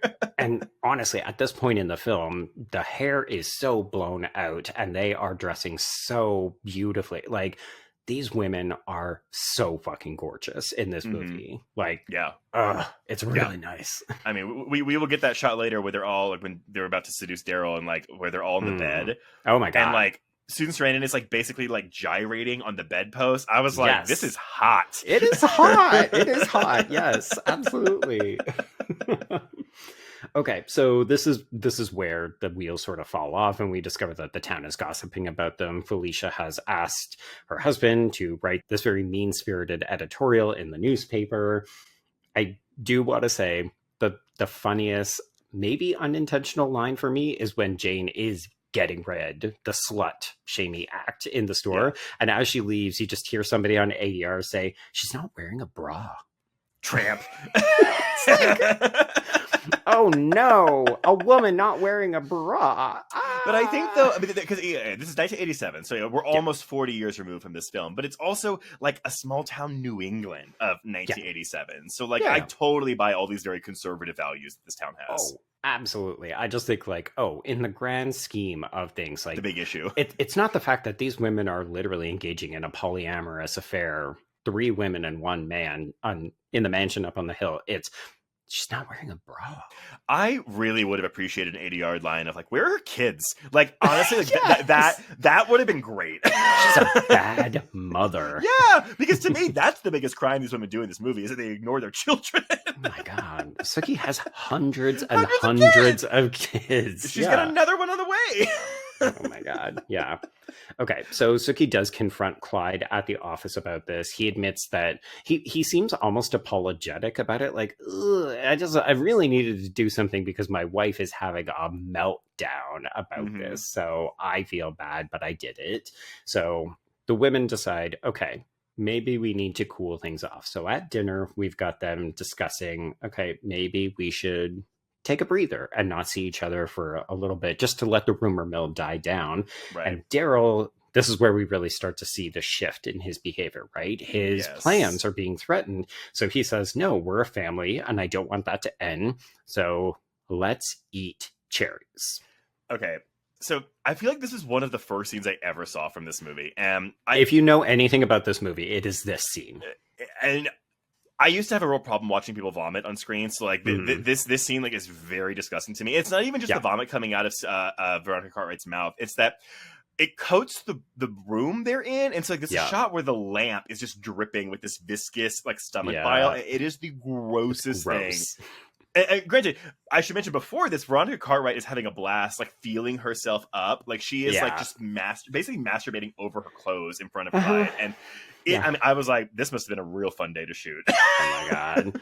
I mean, to get to do this level of physicality with the performance. And she's having like a religious hysteric moment, like a religious hysteria moment. And you're right. It definitely feels like she is feeling herself like, oh my God, it's up in me. I'm feeling it. And then, she has to do all of this spontaneous vomit projection, which, yes, we should do the thing. Like because the Foley work on the stomach before she starts vomiting. Oh, the rumble. We keep getting the stomach gurgles. Yeah, the burble gurts. It is wild. Also, just shout out to the prop person for finding and or making a bowl of cherries this fucking big, because it looks like there could be 1,000 cherries in here. Well, I was thinking too, because I don't know how they are for you in Canada, but cherries are like really expensive. Oh, they're so expensive. Except for around July 4th when they're in season and they're always on sale. And I was like, they filmed this movie in July and August, so they had a deal on these cherries. And half the budget of that $22 million went to cherries. Yeah, because we went through so many. This is a movie original concept. This does not happen in the book, and I just like why cherry pits? Why are we doing this? Like who wanted to put this in this movie? I'm not saying it's bad. I think it's fascinatingly odd, but like it's such a weird thing to it's a choice exactly. I'm not going to lie. I can't help but think that there is something to do with the euphemism of it, right? Like we're taking these women's cherries because this is their first real act of malicious spell casting, right? Mm-hmm. And also, if you think about it from that sexual perspective, like that's why Felicia is feeling herself up, because something is inside of her. Like she is being penetrated. So. Well, I am a little glad too, because I think that, again, there's another version where it's like, it's apple seeds because the forbidden fruit, the temptation, and things like that. And so I'm kind of happy we don't do that. Yeah. So basic. I'm done. Maybe there is some like religious iconography of cherries that I'm not aware of, but I think possible. It's cool. Yeah. It's also a very like sweet fruit, which feels like it fits in well with Daryl's sweet tooth. Well, I also think too, because yes, we're watching the women eat, like sexually eat these cherries, but the act of spitting out the pits is inherently unsexy. So I like that we're kind of mixing the two things. Yeah, spitters are quitters. Come on, ladies. Yeah, okay. So this escalates. Felicia begins vomiting. I do enjoy the line, like, Clyde is almost nonplussed. Felicia, what did you eat? Sir, your wife is dangerously ill. This is a moment I do feel like the editing actually, it takes a bit of, it hurts. Yes, it hurts the film because he just kind of gets frustrated with her and he sort of turns away from her. And then we cut to the next morning as we see her body getting taken out of the house on a stretcher. So it's kind of weird. Like, so you miss like a little, he approaches her and then we cut to the exterior shot of the house. Mm-hmm. And I think we see shadows in the windows, but we don't see a shadow like raising a fire poker and coming down. But we cut back in. That. Yes, yeah. But we cut back in and we see him walking with the fire poker, and he has blood, either like a streak of blood on his shirt or some blood on the poker. But that's it. Like we don't really witness him killing her, and we don't witness her body, and so we get cut. But I was like, it's not. It just doesn't work, right? Yeah, it was weird. I mean, like obviously when you see the body being without, you understand what happened, but it's like he killed her for spitting cherries. Okay, yeah, okay. But again, I think if the religious stuff in the town maybe been, because we don't get the sense really that Clyde is super religious outside of the fact that he's in church. Yeah. But I think there's a where you can communicate, he thinks his wife is like possessed by the devil, so he kills her, and that's not clear in this scene. It reads more like he is frustrated with her. Like I'm up to my ears with you, ma'am, because you are acting so unhinged. I just can't take it anymore. But like, I'm sorry, if somebody is spontaneously vomiting, I think that they're ill. I'm going to rush them to the emergency room. I'm not going to beat them to death with a fire poker. Yeah. I'm also going to wager that the Foley effect of the cherries is marbles hitting the ground. Or maybe it's those pearls. Maybe. Folks, if you have any insights, let us know. What do you think? Okay, yeah. So the women observe that Felicia is dead and Clyde is presumably being arrested. So, okay, our magic is now having a negative effect on things. So it does feel like Sookie is the one who is most interested in stopping this. Like, she really understands, okay, this is not good for us. Jane is not in agreement with this. Alex is kind of mediating, but we do have the women being very angry and the animosity is back. But I like that this moment introduces a literal rift where like the ground just opens up beneath them and they run away. And again, I wish that, because we'll get that more in the climax. Like, I wish there were more moments like that. But again, I guess the whole thing is, like, their powers are slowly growing. And I do think, and again, like I said, I get the change from like the giving Felicia cancer in the book to like this. But I do think that because they were explicitly complicit in the book in her death, I think that makes their shift to like, we have to like stop this. Like, this is bad. Is a bit. I like that more as a plot development than, oh no, like our magic made Felicia vomit and her husband killed her because of it. Like that doesn't really like work as well for me as a character motivation, but it's fine. Yeah, because I think you could even, maybe misread is too strong, but I think you could maybe misconstrue that, oh, well, they didn't actually do it. It was Daryl when he was saying, oh, you know, keep eating these cherries. He's the one who did all of this. And the women didn't actually contribute to it at all. They're unwitting accomplices. And that lack of responsibility there is like, okay, I get it, but like, it wasn't your fault, girls. Like, you don't have to feel bad about this. Also, it was Felicia, but... I do feel bad for her, though, by the end, though. I'm just like, oh, she's not well anymore. Like, when he drags her out of church because she's talking about sins and dildos and anal intercourse and stuff, you're just like, oh, she is far gone at this point. Well, here's the obligatory bye, Felicia joke. There we go. Folks, we've done it. You expected it. We delivered. We did it. We did it. I did it. Yeah. Okay, so we're gonna take a breather, and this time it's not about Daryl wanting us to stick together. The women decide amongst themselves they're not going to go anymore. So we see Daryl at the dinner table by himself. They didn't call. He's feeling very lonely. So we get this kind of gentle montage of him calling around. The women aren't either taking his calls, or when he does talk to them, they just refuse to see him. So Alex won't talk to him on the phone. Sookie won't invite him in. He's very upset. The rain increases. There's a good moment from Cher when she's on the phone with him too, where she's crying, which I do appreciate, because it shows they actually do care about him. Yeah. But I also love that Daryl, from this point forward, takes on the stereotypical traits of the crazy ex-girlfriend that you will see in many movies and rom-coms at the time. Yeah. He just kind of like can't help himself anymore. He loses his mind because these women have rejected him, and he needs them back. And that's again where I think the satire is working for me in this case. Yeah. Okay, so let's get a new development. We see Jane at the doctor's, and she has discovered that she is 3 to 4 weeks pregnant. So she rushes to Daryl to tell him the news, because as we mentioned, she is the one who's the easiest or the most amenable to coming back to Daryl. Right. And she just happens to overhear him and see him watching this tape about their worst fears. And she sees, when he is watching her fear about growing old, that the fruit in the bowl in front of him rots, and her hands and her face begin to get old. And she realizes, oh shit, this guy is actually going to weaponize her fears against us. So she rushes to Alex, and this is where we get the snakes. Yeah, I love the snakes. And then question for you, though. So Jane and Alex, they have very quick fear tactic things thrown against them. Like Jane doesn't stay old. She just gets a vision of being old. Yeah. Sookie gets fucked in this scenario. Like, she is Truly. like, oh, she's dying. Yeah. So we rescue Alex from these snakes. Again, good work with the snakes. Clearly, these are not CGI. They're great. They look fantastic. And then when we get to Sookie, we see this pomegranate that Daryl is like cutting into, and It's interesting because initially I thought, oh, she's pregnant also, because I Yeah. remembered something about this movie. And I was like, she's pregnant and he is causing a miscarriage, because we see her freaking out and we see blood on her hands. And I thought she is bleeding from her down there bits. I think, though, out of all of them, the one you would want to threaten a miscarriage with is Jane, because she's the one that really wants a baby. Exactly. Yeah. Like this. I agree with you that I don't think the fears were as interesting or impactful as they could have been. And then this part just doesn't really feel as thematically connected as we could have made it.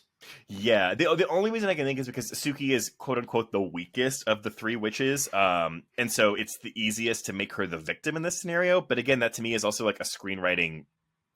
It's a shortcut. Yeah. Yeah. So I think Michelle Pfeiffer is selling the pain, and, you know, it's very harrowing because you realize she just reads younger than the other two as well, even though I think they're actually meant to be around the same age. But like Michelle Pfeiffer looks young, and it's very, oh shit. Because Cher's 40 at this point. Because remember, she had her 40th birthday before she got the part. Sidebar. She looks fucking great. Would not have called 40. Good for 40. Like, oh my god. I mean, well, because by this point she was already having work done, I think, because like it was in the tabloids a lot. But like the work here looks good. Looks great. Like it looks really good. Yeah. So all this to say that Suki does end up in the hospital, and we see Alex and Jane minding her thousands and thousands of kids in this waiting room. So they manage to get in to see her, and each woman confesses, okay, they're pregnant and we need to stop this. Because even though Suki is in the hospital, she is still hemorrhaging blood and they cannot get it to stop. So it's like, somebody needs to go to Daryl and take care of this. So Alex says, I will go. So we see her go, and this is Daryl at his lowest point. He is... I mean, I kind of love this because he's so reprehensible and self-centered and narcissistic. So he complains that he can't help because he's too upset, because the women have given him no gratitude. And what he really wants is respect and affection and trust. Someone to take care of me for once. Yeah. And when Alex says, you're hurting people, he protests that he couldn't possibly be hurting them because you don't hurt the people that you love. And I just read in my notes, oh, wow, he is a typical male abuser. Oh, 100%. And he's just like, no, I couldn't hurt you because I love you. And I would never hurt you then. I think it's crucial too that it's Alex in this scene, because he's trying to gaslight her, but she's not going to buy this shit. But I feel like if it was Jane in this scenario, she would buy into this shit. 100%. And maybe that's why we needed it to happen to Suki. Maybe that's why we needed it to happen to her. And that's why we had to send Alex here. Yeah. I don't love it, but it explains it. But it could have also been a really good way. Actually, on the flip side, if you had Suki or Jane coming into this, it would be maybe a character development moment for them to finally stand up to Daryl. Right. Yeah. Because at this point, like, we're on the cusp of saying, okay, he is bad, he is hurting us, and we need to now take action against him. But first we have to get him to stop Suki's pain. So Alex consents to a kiss, and she does confirm that she missed him, and all of a sudden the pain stops. I will tell you too. So there's a moment, my mother-in-law watching this. We were watching it, and Suki, like she's like, "Oh, the pain's gone." But then there's a moment where she looks at Jane. What the moment is they're sharing a moment where they're like, "Okay, we need to now's the time to act." Yeah. But the way it's shot, like Michelle Pfeiffer kind of like looks off into the distance, and my mother-in-law thought she had died. She goes, "Oh no!" Oh. I mean, a very different movie if we killed one of these three. I was like, that'd be terrible. I love that she had that moment where she was like, oh my God, like she's dead. Yeah. So this is the scene where the three women then go to Daryl. We see him preparing in the bathroom. We should note he almost exclusively wears, like, I think, silk robes and pajamas throughout most of this film. Really high-waisted pajamas, though. They're like halfway up his belly. Hello, welcome back to the 80s / where we are now, because we did this. But a lot of people have read a kind of Hugh Hefner-ness to this. So it's Hugh and his Playboy bunnies, or, Daryl and his witches. Also, we never say the word witch in this movie. Which is weird. Bada-pum-bing. Yes.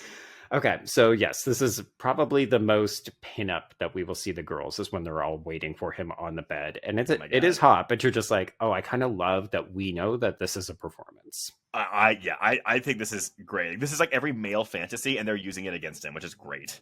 Yes, yeah. Okay, so let's set up the finale. The next day, yes, we send Daryl and Fidel out for secret pregnancy cravings. And so they're off to get bagels and ice cream. And this buys the three women enough time to hastily make a wax effigy. And for the rest of this film, we are going to get this score like booming, booming, booming. The Dance of the Witches is playing throughout all of this. Yes. I can kind of get some of the critiques from reviews where it's like, oh, this is just like a special effects showcase extravaganza. It's not really character based, whatever. I disagree. I think this is really fun. It's very fun. I don't think the special effects are over the top. Like, this isn't, claymation, some kind of like, sure, we're going to get some weird demon thing with Daryl when his body sort of falls apart, whatever. It's brief. I think that this is madcap comedy. 100%. But I guess the flip side is it's giving Nicholson so much to do and play around with and work with. And it's really for the witches. It's like, oh, we're just watching them throw shit into a bowl and like poke a doll. Like this isn't really their scene, even though it is their scene. It's their revenge, or not revenge, but retribution. Yeah, I don't entirely agree, because I do think that the women are giving great performances. Like, in a way, they're kind of gleeful and excited. There is a little bit of trepidation about Jane. Oh, we don't want to hurt him. And it's like, no, bitch, we're just trying to send him away. But, when we see them doing all the stuff, I do think that because of the way it's edited, we also very clearly understand that, they're in charge of this. So we're going to do something. And then, we get to watch Nicholson do the over the top reaction. And it is very big. But oh, yeah. And I think we add the suspense, too, because at a certain point, it's like, we have to finish this before he gets back. And so there is like genuine suspense in the moment they're trying to like clean up all these feathers and like pull the feathers out of their enormous hair. It's a wild, like, wigs on wigs at this point. It really is. I do really enjoy the moment, though, where we blow on the feathers and we get to watch Daryl roll down Main Street and into the church. Like, we've not really talked a ton about the religion, because I truly do think it's mostly just there to... It's one-dimensional. It's one-dimensional, and I think it's purposely just to say the town is very conservative. So make of that what you will. But I love that he, the devil gets blown into the church and then proceeds to vomit cherry juice all over the parishioners. It's kind of wild. I wrote in my notes, I was like, why are these people that are covered in vomit just standing there? Like, I would be running home to clean, like, immediately, or use the holy water or something. Yeah. And most of these people, I don't think, have even met him, because he spends no time in town. So it's just like, man rolls into church, vomits on us, blames women. Like, what's my problem? Women. Okay, so I don't have this, like, this monologue verbatim, but I just love, like, the... God, do you think God knew what he was doing when he created woman? I really want to know. It is so hammy, and Nicholson this is where I think, who else could have possibly taken on this role, because he is eating the scenery. Like, it is so, I'm not going to say it's campy, because I truly just think it's a very inspired performance, but this feels like a classic Nicholson performance. Oh, yeah. Okay, I'm sorry. Going back to your whole, like, have Ray Nicholson play Daryl in, like, a remake of this. I have not read The Widows of Eastwick, so I don't know if Daryl plays a part in it. But, honestly, bring back all the women and just have Daryl be played by his son. Like, oh, my God. So would fun. Watch. Yeah. That'd be hilarious. Because, I mean, ironically enough, Jack Nicholson has definitely gotten older. He's a little pudgier. He now only wears, like, the colored glasses, I think, that help people with their sight, not gonna I think he doesn't act as much either, so I don't know if he would be able to commit to something like a role like this again, Yeah, but if you look at the women, they are all active, still looking completely fucking gorgeous. Like, I could absolutely see it, like, oh yeah, this is 20 years later, 30 years later, and I mean, it's so easy to say, and then you just cast early adult or late teen characters as the three boys. Done. Yeah. Well, actually, they have to be adults by this point. Remember, they're it's like 40 years later. I don't think we would make a 40 years later sequel, though, would we? Actually, though, but if they're all prodigy of the devil, like we Yeah. could just have whatever. They stay make up young. make up a devil rule. Yeah, there you go. Yeah.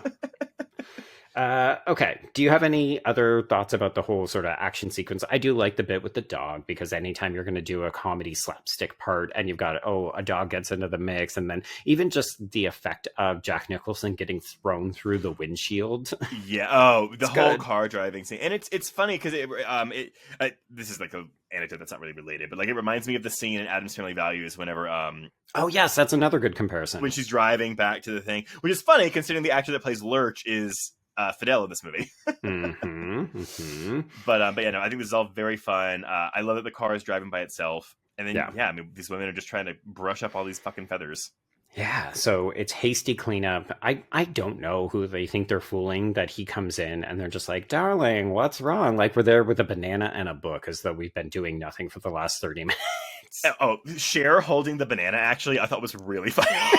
Just like, what do I do with my hands? Banana? I think Jane is holding a book, but she's like standing by the mantle, so she's like reading while standing. Yeah, I was reading like, no one does very that. awkwardly. And then Sookie doesn't even have anything. She's just like, where are my millions and millions of children? Yeah, she's like looking under the chair. I'm sorry, I was looking for my child under here. I thought they might be under here. Yeah, but, maybe they're under the bed. I don't know. But again, this is like a screenwriting thing where it's, we have to get the doll because they realize he's angry. It's like, okay, but you hid the doll in the kitchen, which is a long way away. So you really should have like hid the doll under that fucking chair in the room you're standing in. But whatever, it's fine. Yeah. But then if we did that, we wouldn't be able to do this big action sequence where he blows them down the hall and Jane goes over the balcony and she nearly eats shit on the marble floor below. I don't know if this is an intentional homage or not, but did you call like the Omen here? No. So this is how Lee Remick's character gets paralyzed or gets put in the hospital in the Omen before Mrs. Blaylock kills her. But like, I was like, because we're also dealing with like demon spawn in this movie, and like this is like again a woman holding onto a staircase and like falling down. Like this felt like an Omen reference, but I don't know if it was intentional or not. I don't know. I feel like people would probably say, no, it's a bit of a reach. Stretch, I mean, you saying it, I think maybe. It's the only scene I can think of a woman hanging off a banister or a stairway in a big mansion. Yeah. But anyway. So needless to say, we are saved by the power of laughter. That's what makes sure that Jane doesn't just absolutely faceplant on this floor. But I feel like there's a deleted scene somewhere before this where they talk about laughter. Like I just it makes no sense that this is the thing that saves them, but sure. Well, there is the moment where, so after the kind of implied 4G in the ballroom with all the pink balloons, we see that I think it's Jane flies up and she hangs on the chandelier. And then the women all start laughing and they levitate in that moment. Oh, so we're supposed the movie's trusting us to pick up on that again. Yeah. So I definitely was like, oh, right. Okay. I remember that moment, sense. but no one told them, laughter will make you levitate. It was just something they discovered on their own. Yeah. You got to remember it. I do love that shot though of Sarandon's probably stunt double hitting the chandelier. Yeah. Oh yeah. I thought you meant before she like just no. Like when she gets like tossed into the chandelier, it's like, oh yeah, it's fun. Who among us would not like to hang from a chandelier? Cue that Sia song. Let's not say we did. Okay, so we run into the kitchen. We should note that at this point, obviously Daryl has been through quite a lot, but over the course of the back half of the film, he is becoming increasingly mutant dog-like. He's really loping. Like when you said wolf earlier, I was like, oh, this is where he worked on his loping skills. Kind of, yeah. And also like the sounds he's making, because it's a combination of like growling, but also the verbal gurts because he's been vomiting those cherries. So he just sounds very wet and gross as he's like, and I do love. Did you think we were going to get kind of more of a facial reveal? Because we're doing all this from behind him. And then we finally reveal him and it's like, oh, he just looks the same, just a little like angrier and like wetter. But I was expecting more of like a facial prosthetic situation.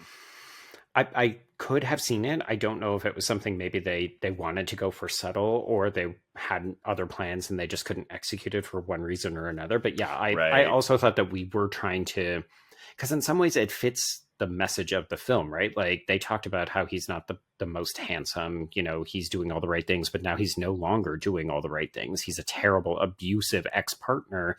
And I kind of would have appreciated it if he had have almost like diminished or become more evil and gross looking as the film progressed. Like, no, this Yeah. is the person you fell for. They were terrible the whole time. Right. Like almost like the more the women ignore him, the more demonic his appearance becomes. Yeah. Yeah. And I do think we're supposed to get that. It just is very low key. It's more baked in his performance than the actual Yes. physical appearance. Yeah. Okay, so we lock ourselves in the kitchen. We realize, okay, we need to get that effigy. We need to get rid of it. We drop it. It shatters into 3 different pieces. Thank God there's 3 of us that we can handle this thing. We do see this, I'm going to say, interesting. Like, this was a choice to then make this deformed giant version of Daryl outside the window. What do we think of this? I don't think I would have minded it as much if it was like more of a thing, but like it appears and like we smashes the window. That's it. Yeah, and then it's like then we get this little floating pygmy thing of it. It's a choice. Yeah, I don't like it. But again, it's so weird. It's such a weird, and he just pops away. Yeah, I don't know why we're doing it. Because also, if the wax doll like breaks in 3, God, shouldn't he have broken into 3 pieces? Beetlejuice this thing and have like the 3 pieces like coming after them, you know? But maybe that's too horror-y. I don't know. It definitely feels like we were reticent to go too far with this part. Like, this is ostensibly the climax. Yeah, this is it. And it's a bit of a whimper, I'm not going to lie. Like, I think it's been a lot of good action, but I thought that we were going to get something very dramatic, and instead it's like this weird looking version of Daryl peeks in and then just go, ugh, and like the pieces go in the fire and we're done. I think the thing is like there's not really a face-off between the women and Daryl. Like that's the thing. I think you feel like all the witchcraft they've been doing has been building up to a final confrontation, and we don't get that. And we so do not get it. And the fact that we just cut to an 18 months later coda, you're like, oh, like something just feels off about it. Like it doesn't feel satisfying or cathartic. Yeah, and again, I don't know if this is a budget thing, if this is what we always planned, but it doesn't feel quite big enough. And you're right, I would have liked something where they actually get to either have a verbal exchange or it's just a bit more extended. Like, draw this out. And then, the 18 months later feels like we got bad test results from audiences or something. And then we decided to add this on. Like, I can see, we mentioned all 3 women are pregnant, so you're going to pay this off. And we get to do the fun devil spawn, and each of the kids has a different color hair. How isn't it cute? I don't know. It feels tacked on to me.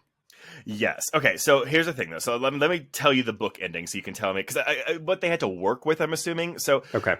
So I was actually incorrect. So Clyde does kill Felicia in the book and hangs himself. They gave cancer to the 4th witch that you mentioned that is Jenny. Not in this movie. Yeah. So what happens is the 3 women share Daryl in relative peace until he unexpectedly marries their young innocent friend Jenny. The witches resolve to take revenge by giving her cancer through their magic. Although Alexandra feels remorse for their hex, the spell kills Jenny, and Daryl flees town with her younger brother Chris, apparently his lover. In his wake, he leaves their relationships strained and their sense of self in doubt. Eventually, each summons her ideal man and leaves town. That's the end of the book. Yeah. Yeah. So, let's tackle this in 2 pieces. Let's talk about Chris and Daryl from the book, because I do think that this is a very deliberate choice to not. As I said, I think we probably just did it because we didn't need these extra characters in the film. Right. But it is also like a pretty substantial queer erasure, right? Like, it really reframes Daryl as a character if he absconds with a man who, in the book, you're very clearly meant to read like he's actually leaving the women alone so that they can fuck and like perform spells and do stuff because he's off spending time with Chris. Yes, but then also it had to have the end of the movie be like, oh, but they summon their ideal man and all is good in the world. So it's still like these women need a man to be happy in their lives. And so, but the way the movie does it is the women need a baby, a child to be. Because to me, I'm like, why didn't you just abort this shit? Like, it's 87. I know we're not like giving abortions away, but like you're all carrying Satan's child. 100%. Yeah. Like, I can understand Jane because she talked about how she's the only one who hasn't been able to have a child and she did want one. I don't love it, but it's a bit more of a conventional female narrative arc. The other 2, I'm just like, especially Suki. You already have Girl. billions and billions of children, and you're like, oh, I can definitely have another one. Sure. Well, and I would say for a feminist, and not to say that like all feminists want abortions, but I feel like the right to have an abortion is something that's a big feminist thing. And so I think it's weird that that's not even an issue raised in this film. Like, again, we just cut forward 18 months and these kids are 9 months old. Yeah. Yeah. Okay. So I'm going to bring Cheney back in because she poses this as a series of questions that I thought we might use to maybe further this conversation before we wrap up. But she says, yes, the women are erasing Daryl and seem to have the upper hand, but they're also reduced to little more than traditional caregivers, forced, albeit seemingly happily, to raise his kids, all of whom happen to be boys. And I do think that that's also significant, right? Yeah. So did Daryl just use each of them as vessels to put more devils on the earth? If he did, then maybe Witches of Eastwick is actually a cautionary tale warning women that, in the long run, no matter what they do, they are ultimately powerless. Or, as the mothers of those boys, do the women actually have control over shaping the devil's offspring, implying there is hope for future generations? I guess that would make sense, except for the fact that even though they've gotten rid of Daryl, he still shows up on the TV and is raising the kids to the TV screen. And I think I could maybe be more okay with this coda if that didn't happen. But Daryl's still going to be an influence. And maybe that's the sequel tease that we'll never get. Like, I don't know. It definitely feels like a sequel tease. And yeah, I feel like it's the movie thinking it's ending on a bit of a comedic up note where, you know, the women have the power and the agency because they just turned the TV off, as if to say, oh, I can finally shut this man up. Because really, Daryl hasn't actually, you know, as you said, the movie doesn't do a lot of visual magic imagery, but it does suggest that there is a lot of power in words. Like that is Daryl's forte, right? Is that he uses his mouth to command people, to get them on his side and so on. So by shutting off the TVs, you silence him, you give the last word to the women. But I agree. It still feels like, okay, well, you turned off a TV. That means he's still out there. Like, I would imagine anytime these boys walk by a screen or boot up a laptop in the future, he's just going to be there. So I read this as a very unsatisfying ending for the women. And it suggests that Daryl will just continue to groom these children to become evil in the future. But as your source pointed out, though, like, albeit they seem to be happy doing this, but that's also like, oh, all a woman needs is a child. And she's going to be happy. Like she's got all she needs in the world. It doesn't matter. There's 6 of them for Suki. Yeah. Like she's good. She's happy with this. I'm like, oh my God. She's got trillions and trillions of fucking children. And she's just like, yeah, one more. It's fine. But I guess, do they all live in the mansion together now? They do live in the mansion, and they still have Fidel, who seems happy to look out for them. But also, again, it's maybe because he's raising the master's baby. I was gonna say, like, he's very much an apostate of Satan. So, yeah. So it's ambiguous. I feel like this muddles some of the messaging of the film. Like, I think again, you could say, is this satire? What is the film actually trying to say about all of this? Because it's not as if the women look like they're having a bad time. They seem content with this. So this feels very 1987. Like if you did remake this, I think that we would be like, okay. And the final scene is we all walk into the abortion clinic. It almost, I mean, again, even though this is a much bigger departure from the source material than say Ridley Scott's Hannibal was to Thomas Harris's novel, but it reminds me of when we talked about Hannibal months ago about how it's like, well, how do we end the movie because we're not using this ending? And it's kind of like, it feels more like let's just do this. Like it doesn't feel like a lot of thought was put into this ending. Yeah, it is just kind of wild that we didn't use the book ending because I think arguably it's not much more feminist to say they call their own men, but it does feel a little bit more like, well, they make the decision. Like it pays off the conversation they have at the beginning where they say, well, wouldn't it be nice if we could actually do something to make better partners for ourselves? 100%. So yeah, it sucks because even though, yes, I agree that with what you said earlier, that the movie is messy, but for the most part, this is a very fun movie. Like I think it's a breezy, good time. You get to see a bunch of actors you love, like having a fun time. But then this ending just always leaves a sour taste in my mouth, and so I hate that. Like you walk out of the movie being like, oh, yeah. Yeah, it's like, oh, I ate too many sour cherries, and now I just have that taste in my mouth. Blah. But I mean, overall, I do like this movie. This is still a 4 out of 5 movie for me. It's probably more of a 3.5. It's a 3.5. Yeah. Yeah, but like, I really just like watching these actors play. I wish they got to play more in the same sandbox together than Yes. Apart, but it's a Mhm. fun movie. And again, like, I think it's weird. It's a little bit weird. I mean, I think there's definitely pieces that if we did remake this, or if this was a more contemporary film, like there's some easy fixes that you could do to make this just a bit more Agreed. amenable, and I think keep it a bit more on point. Yeah. But yeah, I mean, I've had the opportunity to rewatch this a couple times in the last few years, and I'm always just like, oh yeah, this is a good time. Yeah, it's a good a two-time Academy Award nominee. Good time. There we go. Yes. Well, all right, everyone. That is The Witches of Eastwick. We hope you've enjoyed this. I mean, it's been an honor to do this for Chattanooga Film Festival. And again, give us a reason to cover this film that we've been wanting to cover for a very long time. Yes, it's always nice to have that excuse and say, okay, cool. Now we can do it, and people will actually enjoy it. Mm-hmm. But yeah, so please check us out. We are Horror Queers. You can find us on Bloody Disgusting, Blue Sky, Instagram, Spotify, all the places you get your podcasts from. We've been around for 6 years. We've been having a good time talking about horror films through a queer lens for all that time. And I mean, cross out The Witches of Eastwick. Indeed. And we can cross out Horror Queers.